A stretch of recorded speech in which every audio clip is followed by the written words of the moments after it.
High everyone, আসসালামু আলাইকুম। Welcome to my Facebook page Delight Bakes. আশা করি সকলেই ভালো আছেন। আলহামদুলিল্লাহ আমিও ভালো আছি। আজকে আপনাদের মাঝে নতুন একটা কেক ডেকোরেশন ভিডিও নিয়ে চলে আসলাম। এটা ছিল একটা কাস্টমাইজ কেক ডেকোরেশন। আশা করি এই ভিডিওটা আপনাদের কাছে অনেক ভালো লাগবে। এই কেকটা যে নিছে উনি হচ্ছে আমার ফ্রেন্ডের কাজিন হয়। উনি আমাকে একদিন আগে নক করছে যে আমার এরকম একটা কেক লাগবে, তুমি কি আমাকে দিতে পারবা? তো আমি বলছি আচ্ছা ঠিক আছে আপু, আপনি বলেন।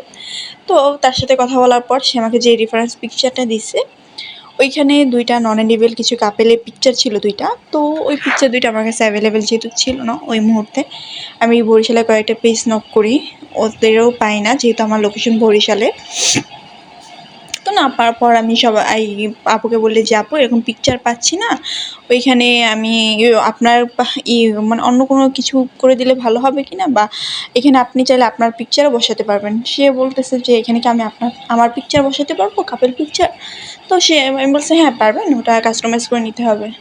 তো উনি বলার পরে উনি আমার কিছু পিকচার দিছে। আমি বলছি আপু ঠিক আছে হোয়াটসঅ্যাপে কিছু পিকচার পাঠিয়ে দেন, আমি এগুলি দিয়ে ওইখানে সেট করে দিচ্ছি ওই জায়গাটায়। তো বলার পরে আমাকে কিছু পিকচার পাঠাইলো, এখান থেকে আমি একটা পিকচার সিলেক্ট করে দেন কেকের উপর বসাই দিয়েছিলাম। যেহেতু ওই টাইমে মানে অল্প সময়ের ভিতরে যেহেতু কোনো পেজে আমি ওইটা পাই নাই, যার কারণে সে নিজের পিকচার দিয়ে নিজের মন মতো করে কাস্টমাইজ করে বানিয়ে নিছিল। আর এই কেকটা ছিল একটা 1.5 পাউন্ডের একটা কেক। 1.5 পাউন্ডও বলা যায়, আবার 1 কেজিও বলা যায়। কেকটা ওয়েট 1 কেজি বেশি হয়েছিল। তো এই কেকটা মানে এই কেকের যে ডেকোরেশন ছিল ওইগুলি হচ্ছে যে রিয়াল যে রোজগুলি হয় রেড কালারে, ওই রোজ, তারপর কিছু নন এডিবল গোল্ডেন কালার বল, এগুলো দিয়ে কেকটা ডেকোরেশন ছিল। আমি কেকটাকে ফার্স্টে বেক করে নেওয়ার পর কত ইঞ্চি মোল্ডে বেক করছি এটা আমার খেয়াল নাই। কেকটাকে বেক করে নেওয়ার পর আমি 4টা স্লাইজে কেটে প্রতিটা লেয়ারে আমি হুইট ক্রিম এবং ওইখানে আমি আইসিং সুগারের জায়গায় আমি মিল্ক আর একটা জিনিস দিয়ে আমি এটা বানিয়ে নিছি, ওইটা আমি ইউজ করছি এখানে।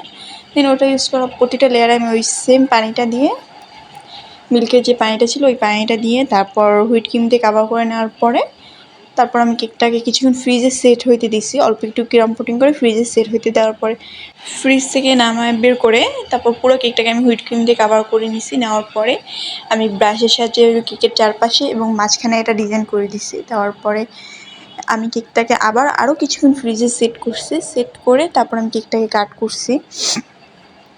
কেকটাকে কাট করে তারপরে এটাকে আমি ভালোভাবে সেট করছি। কেকটাকে তারপর কাট করে দাঁড়া করা হয়েছে, দাঁড়া করার পর মাঝখানে আমি কয়েকটা স্টো দিয়ে নিচ্ছি যাতে কেকটা ভালোভাবে সেট হয়ে থাকে। আর কেকটাকে আমি অতটাও সুগার সিরাপ বা আপনার মিল্কের যে এটা ছিল পানিটা ছিল ওইটা অতটা পরিমাণ দিইনি, একটু হার্ড রাখছি, কারণ যেহেতু কেকটা দাঁড়ায় থাকবে, বেশি সফট হয়ে গেলে কেকটা দাঁড়াতে যাবে না আর এটা অনেক দূর যাবে।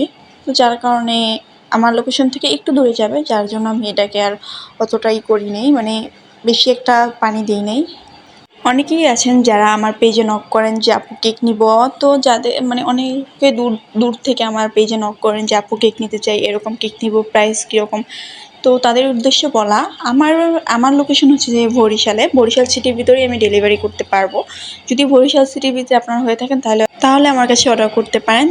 এছাড়া আমি বাইরে কোনো অর্ডার নিই না, কারণ যেহেতু কেক একটা সেন্সিটিভ জিনিস, এটা এত দূর পর্যন্ত নেওয়া যায় না। এক্ষেত্রে আপনারা টাপ কেকগুলি নিতে পারেন, সেগুলি আপনারা অনেক দূর পর্যন্ত মানে লং জার্নির ক্ষেত্রে বা অনেক দূর পর্যন্ত এটা ডেলিভারি করা যায়।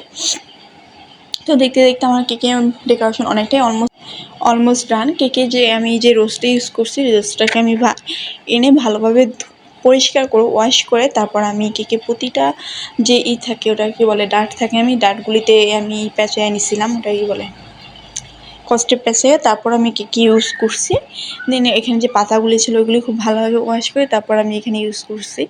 কেকের রোজগুলো দেওয়ার পরে আমি এখানে গোল্ডেন কালার যে নন এডিবল যে বল ছিল ওইটা বসায় দিচ্ছি, তারপর কিছু পাতা দিয়ে দিছি কাঁচা রোজের যে পাতাটা হয় ওই পাতাটা দেওয়ার পরে আমি কেকের উপরে যে অংশটা যে এটা ছিল এই 4-5টা মানে বাকি যে সাইডটা ওইখানে আমি গোল্ডেন লিফ দিয়ে দিছি এবং উপরে কিছু গোল্ডেন কালার সুগার বল ছোটো বড় মিক্স করে সুগার বল দিয়ে দিছিলাম লিফ, এবং উপরে গোল্ডেন কালার বলগুলি দেওয়ার পরে আমি উপরে লাস্টে একটা বাটারফ্লাই বসাই দিছিলাম।